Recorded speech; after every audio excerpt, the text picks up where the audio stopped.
Bonjour à tous et bienvenue aux 13h de la télévision du Burkina. Voici les titres.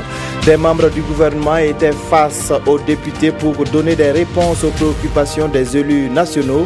Les véhicules disparus du parc automobile de la présidence du Faso, le processus de transfert des compétences aux collectivités territoriales et le commerce illicite du tabac au Burkina Faso sont les principaux sujets abordés lors de cette plénière à l'Assemblée nationale.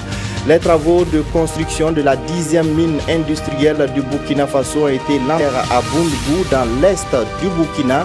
La nouvelle mine d'or aura une durée de vie de 7 ans et son exploitation va apporter plus de 160 milliards de francs CFA au budget de l'État. Et puis, l'ONEA a promis la fin des coupures d'eau pour ce 1er avril 2017 avec l'achèvement de la phase 2 du projet Ziga 2.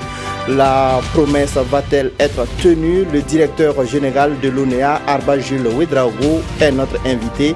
Il nous dira plus davantage sur le sujet.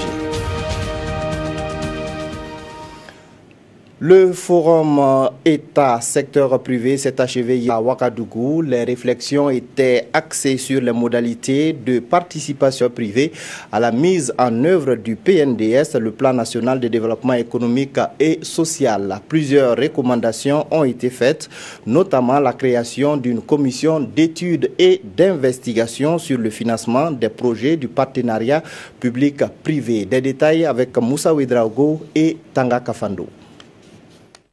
Après 2 jours d'intenses travaux, les forumistes sont parvenus à la conclusion que le pays national est prêt à jouer sa partition dans les projets partenariat public-privé dans le cadre du PNDS, mais quelques réajustements sont à opérer. Des réajustements formulés sous forme de recommandations à l'endroit de l'État. Le premier point, c'est l'unité de pilotage des projets PPP. Recommander à ce qu'il y a une porte d'entrée. Donc, c'est-à-dire créer une unité chargée de pilotage des projets PPP, l'OSE soit à la primature ou à la présidence, qui permet que les investisseurs nationaux ou internationaux qui arrivent puissent s'adresser à cette unité-là de manière formelle. La recommandation que nous avons faite, c'est de quand même pouvoir baliser les différents types de projets. Et les catégoriser. Des recommandations qui auront une attention particulière selon le chef du gouvernement qui voit en ce forum un pas de plus vers la réalisation du PNDS. Je suis tout à fait satisfait. Je suis satisfait parce que les recommandations sont tout à fait pertinentes et touchent plusieurs dimensions. Il y a des dimensions institutionnelles, il y a des dimensions réglementaires, il y a également des dimensions fiscales et j'en passe. Et toutes ces recommandations sont complémentaires. Elles ont pour objet de permettre au Burkina Faso, sur la base des contributions qui ont été faites et également de l'expérience des pays amis dont le représentant était là, d'améliorer notre cadre institutionnel. Le forum État-secteur privé sur les partenariats publics-privés a été organisé par la Chambre de commerce et d'industrie du Burkina. La rencontre a réuni plus de 180 acteurs de la chaîne des partenariats publics-privés venus du Togo, de la Côte d'Ivoire, du Sénégal, de la France et du Burkina. Elle a également enregistré la participation de l'UEMOA, de la CEDEAO et des partenaires techniques et financiers. Hier, à l'Assemblée nationale, des membres de l'exécutif ont apporté des réponses aux préoccupations orales des députés. Ces questions étaient relatives aux véhicules disparus du parc automobile de la présidence du Faso, au processus de transfert des compétences aux collectivités territoriales et au commerce illicite de tabac au Burkina. Des précisions avec Nong Bakouda et Aimé Solange Guigma. Monsieur le ministre, l'ultimatum de 2 semaines que vous avez donné est largement dépassé depuis le 7 juin 2016. Où en sommes-nous avec l'affaire de ces 57 véhicules?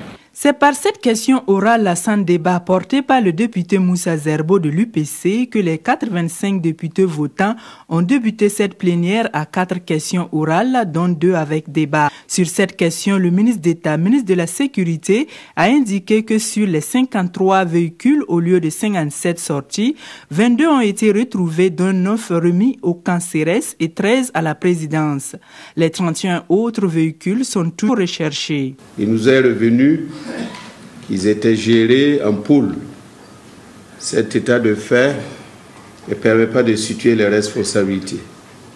Néanmoins, les recherches se poursuivant, nous nourrissons l'espoir de les retrouver. Le ministre de l'Administration territoriale et de la décentralisation lui a fait le point sur le processus d'opérationnalisation du transfert de compétences et des ressources aux collectivités territoriales et les innovations opérées dans ce cadre pour permettre aux maires d'exercer la plénitude de leur mission.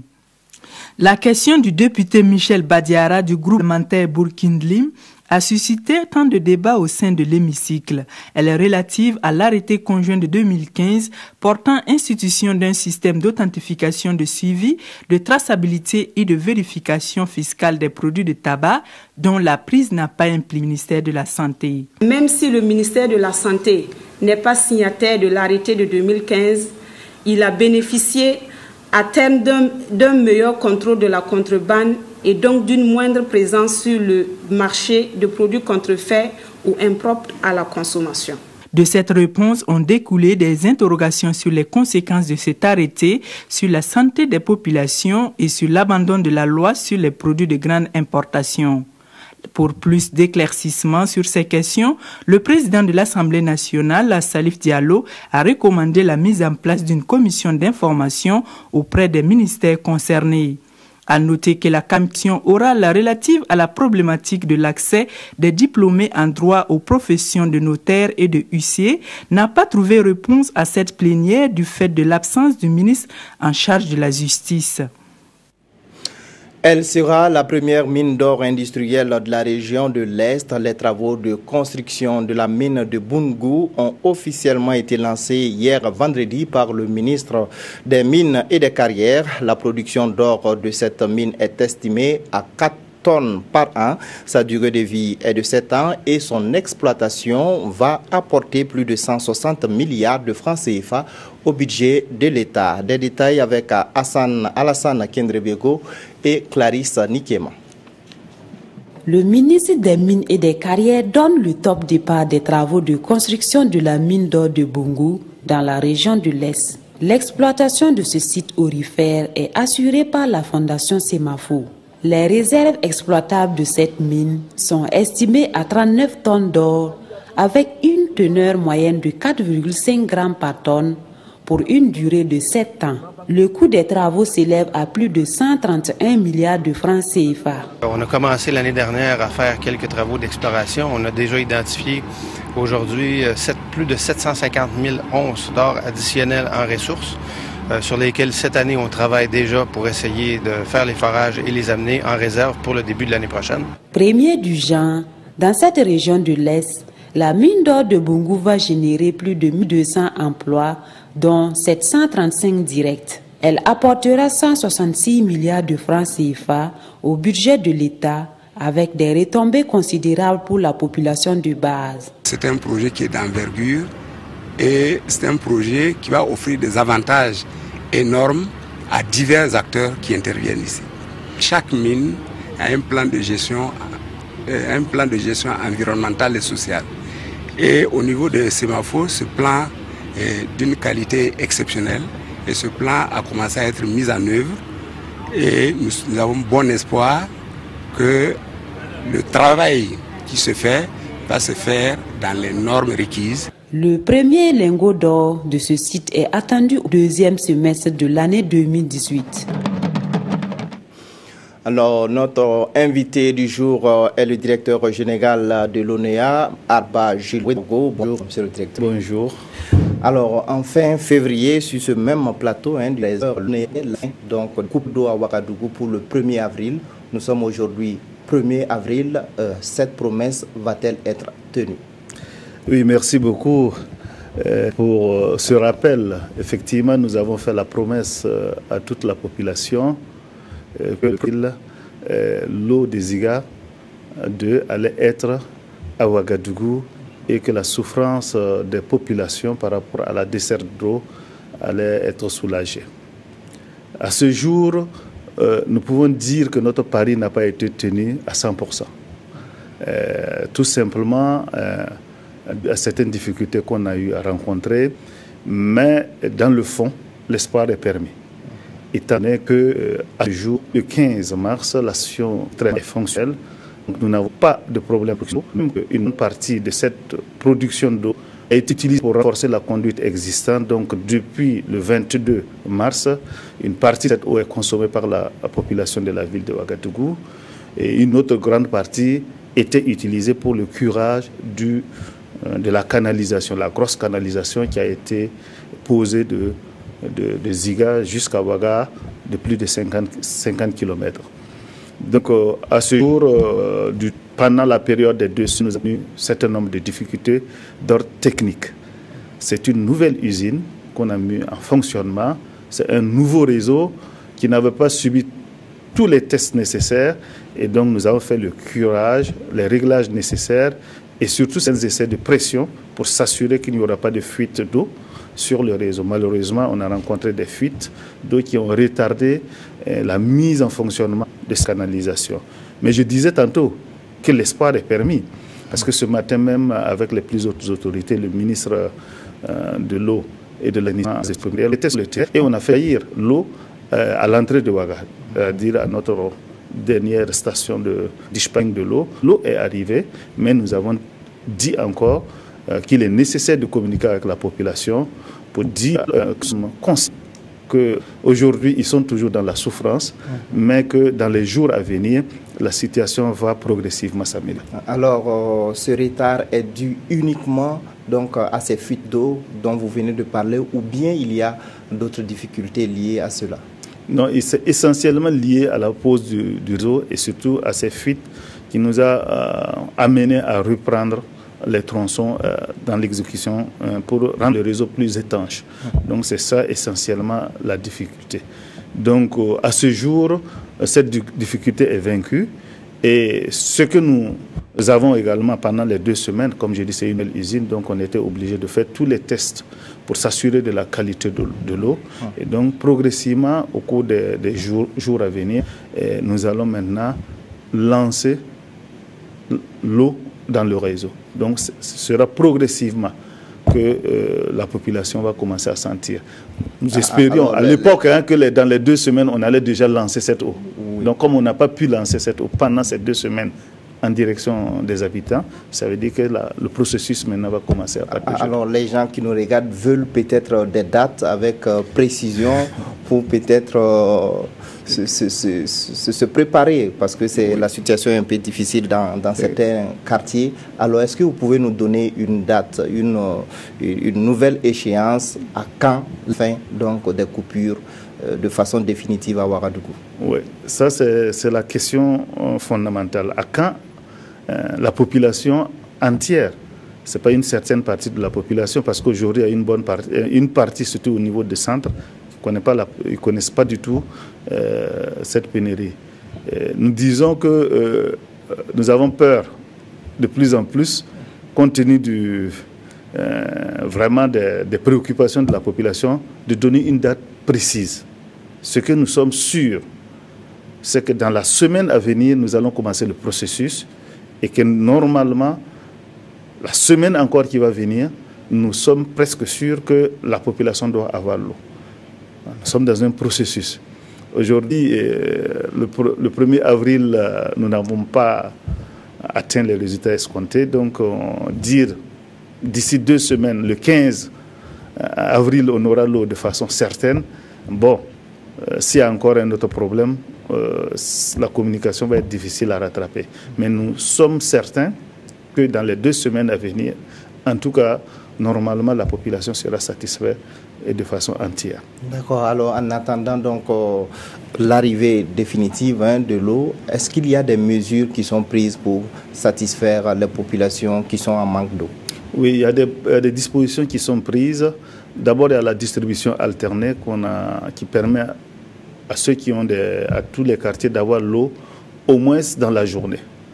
Donc, c'est des C'est un dispositif fonctionnel qui fonctionne et nous interpellons chaque fois la population que lorsqu'il y a de l'eau qui arrive, de faire des stocks. Parce que lorsque l'eau, après 12 heures, on bascule dans une autre zone, ça peut mettre plus de 12 heures avant que le circuit se reboucle à leur niveau. Donc nous les demandons chaque fois, s'il y a de l'eau, faites des stocks. Il y a également des forages qui ont été exécutés, additionnels. Certains sont déjà en fonction, près d'une centaine de forages. Il y a des citernes qui distribuent dans la ville de l'eau. Et nous interpellons également au niveau des communes où il semble que les citernes ne sont pas visibles, d'attirer notre attention parce que nous avons loué une bonne quantité de citernes qui distribuent gratuitement l'eau dans les périphéries pour un peu soulager la population. Nous comprenons vraiment que la population est dans une grande difficulté et nous ne ménageons aucun effort. Jour et nuit, nous travaillons à surmonter cette difficulté et à faire en sorte que dans les semaines à venir, vraiment la population soit définitivement soulagée. Ok, merci à vous, monsieur le directeur général de l'UNEA, monsieur Arba Gilles Ouedraogo, d'être venu sur ce plateau et de répondre à nos questions. Merci. Alors, la suite du journal, la première session du cadre sectoriel de dialogue production agro-silvopastorale s'est tenue dans la capitale burkinabé. Elle a permis au ministère de l'Agriculture et à ses partenaires techniques et financiers d'évaluer les activités réalisées en 2016 et d'élaborer le plan d'action pour 2017. Amado Ilboudo, Nathalie Savadoro. Les acteurs de la production agro-silvopastorale échangent ici à Ouagadougou. Ensemble, ils veulent valider le rapport 2016 de la mise en œuvre du Plan national de développement économique et social PNDS dans le 10 secteurs et envisager l'avenir. Au bilan final, nous sommes quand même satisfaits de voir que tous les différents ministères, tous les acteurs, aussi bien au niveau étatique comme non étatique, tout le monde a fait un effort pour que nous ayons des résultats à la satisfaction des uns et des autres, mais aussi dire honnêtement à la mise en œuvre du PNDS, nous sommes un secteur qui peut dire nous avons apporté quelque chose, ne serait-ce qu'une petite contribution au développement de ce pays en 2016. Pour le ministre en charge de l'agriculture, une année d'expérience est déjà acquise et il faut poursuivre avec plus de professionnalisme les prévisions de 2017 dans le PNDS. Les acteurs engagés dans la mise en œuvre du projet Fonds pour la promotion de la filière petits ruminants ont eu une séance de travail ce 30 mars au centre des travaux, la validation de l'étude d'analyse de la chaîne de valeur des petits ruminants. Des détails avec Adama Guiti et Kadissa Nogo. Au Burkina Faso, l'élevage occupe plus de 80% des ménages ruraux. 38,8% des revenus monétaires de ces ménages proviennent de cette activité. Cet atelier de validation sur la chaîne de valeur des petits ruminants s'inscrit dans le cadre du projet Fonds pour la promotion de la filière petits ruminants. Un projet initié par la FAO, l'Organisation des Nations Unies pour l'alimentation et l'agriculture, avec le soutien financier de la Fondation Bill and Melinda Gates. L'intérêt, c'est de regarder la place qu'occupe la filière petits ruminants dans l'économie à la base familiale et beaucoup plus largement au niveau national. Regarder le rôle que les petits ruminants jouent dans la lutte contre la pauvreté, surtout la pauvreté rurale, comment ça peut renforcer la résilience des populations, comment les petits ruminants peuvent participer à l'amélioration de la sécurité alimentaire de tout le Burkina Faso. D'un coût global de 600 millions de francs CFA, ce projet est mis en œuvre dans 2 pays africains, à savoir l'Éthiopie et le Burkina. Il y a des options qui sont prévues. Les options de développement de la filière petits ruminants qui sont indiquées, proposées. Ils vont donc valider ces options-là et voir la suite qui serait que de proposer des projets pilotes. D'une durée de 15 mois, ce projet vise à terme à appuyer les gouvernements et les investisseurs privés des 2 pays à avoir des plans détaillés pour les investissements dans la transformation de la filière petits ruminants avec un accent sur les exploitations agricoles familiales. Après 80 ans d'action en faveur des enfants vulnérables, l'ONG Plan International a marqué une halte ce 30 mars pour commémorer ses 4 décennies d'existence. À l'occasion, l'ONG a dressé le bilan de ses interventions. Ce sont plus de 41 000 enfants en situation difficile qui ont bénéficié du soutien de l'organisation au Burkina. Isaka Ouedraogo, Zalissa Sanfo. Plan International souffle ses 80 bougies, 80 années de philanthropie. Et au Burkina Faso, ce sont de multiples actions en faveur de l'amélioration de la qualité de l'offre éducative, de la santé, de l'accès à l'eau potable, mais aussi et surtout de la promotion de l'égalité entre l'homme et la femme. Tant que la question des droits des filles ne sera pas réglée, il nous sera difficile de réaliser les droits des enfants.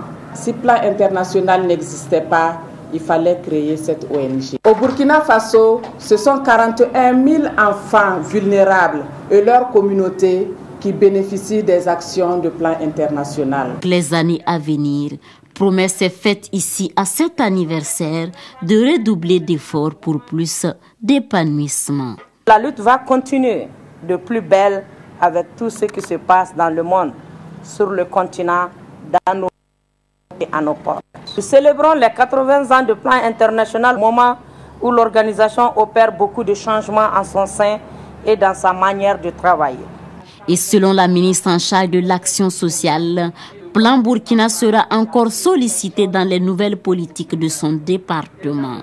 Et cela tombe bien, puisque Plan Burkina entend travailler à l'autonomisation d'au moins 6 millions de filles d'ici à 2022.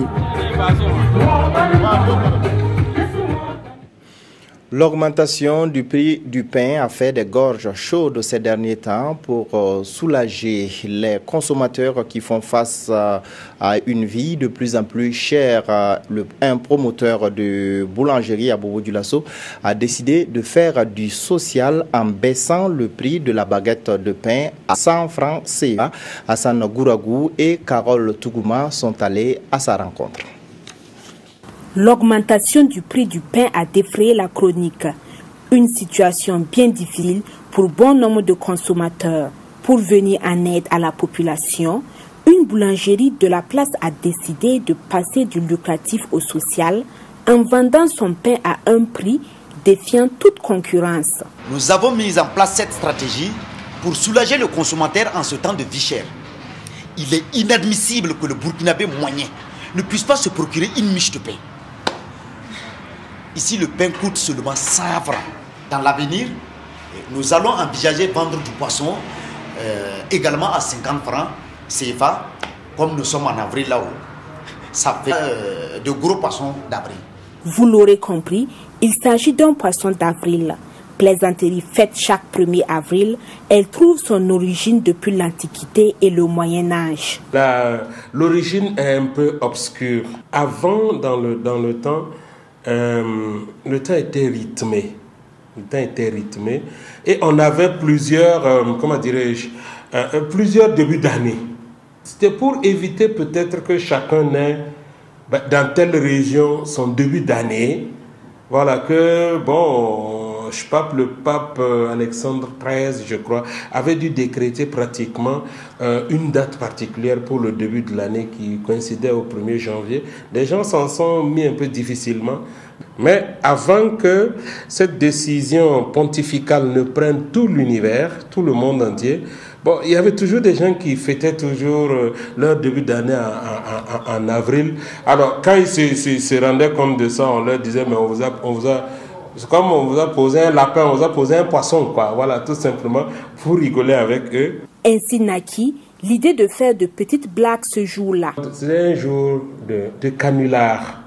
Un jour, on se faisait des petites plaisanteries avec des poissons.